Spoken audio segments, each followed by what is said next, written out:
build this community together. We'll rebuild, we'll rebuild. We've got to look on the positive side of this thing and look at this as an opportunity. One thing about Greenfield is we're small, but we're mighty. Yeah. Some strong folks right there. And those are just some of the people who have been working 6 months to rebuild their homes and community. Today marks half a year since a deadly EF4 tornado ravaged the city of Greenfield. Yeah, these images are still just breathtaking here. The extent of the damage. The storm killed 4 people and destroyed about 150 houses. Today, new homes are starting to pop up, and progress can be seen just about everywhere you look. KCCI's Bo Bowman is live in Greenfield tonight to show us their hope for the future and how others are still fighting to get back to normal. Bo.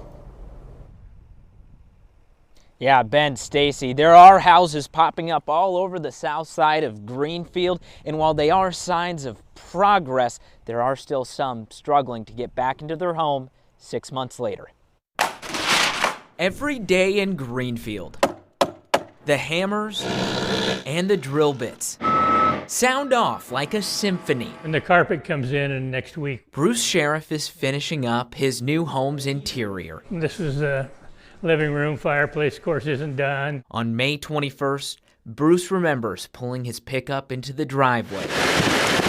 With no time to run inside, bricks from the house started flying through the cab. When the storm passed, everything but his foundation was gone.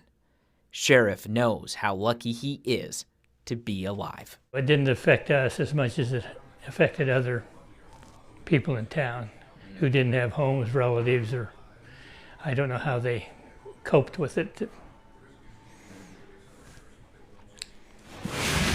6 months later, it's hard for him to fathom how close they are to moving into their home. We're about finished up. We can see the end, so to speak. I spent hundreds of hours down here in Greenfield in Adair County. The tornado hit during Jeremy Cooper's first week on the job as Adair County Emergency Manager.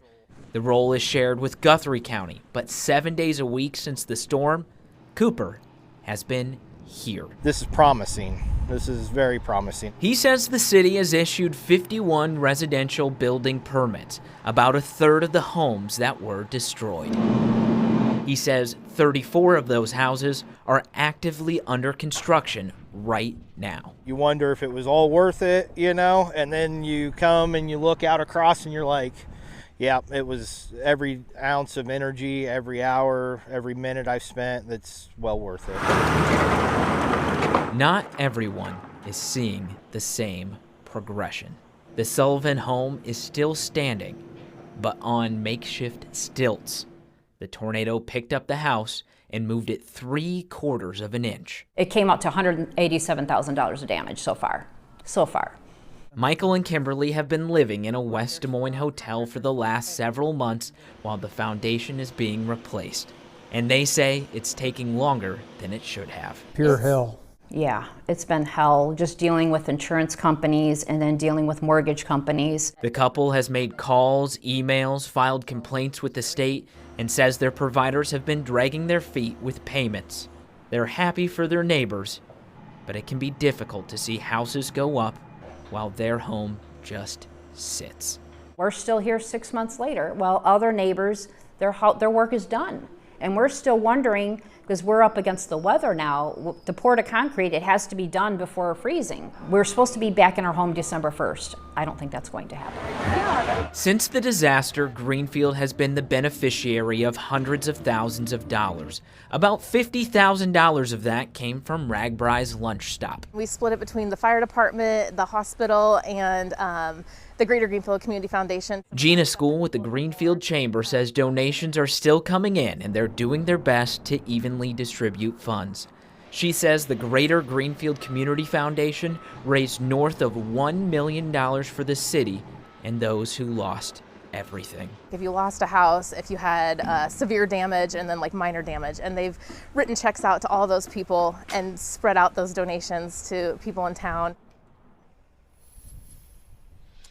And there are still so many things that you can do for the people of Greenfield.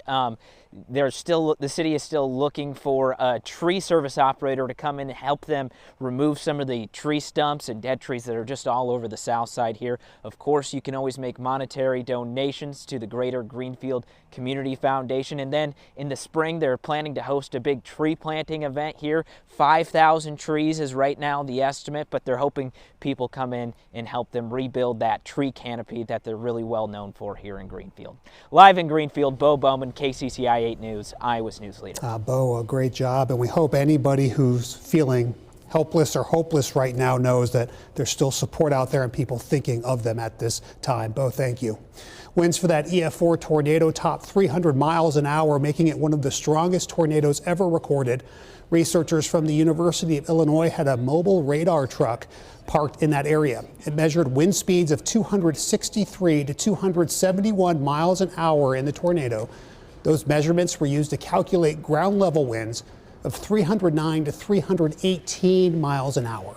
Mobile radars have only found 300 plus miles an hour winds in 2 other tornadoes.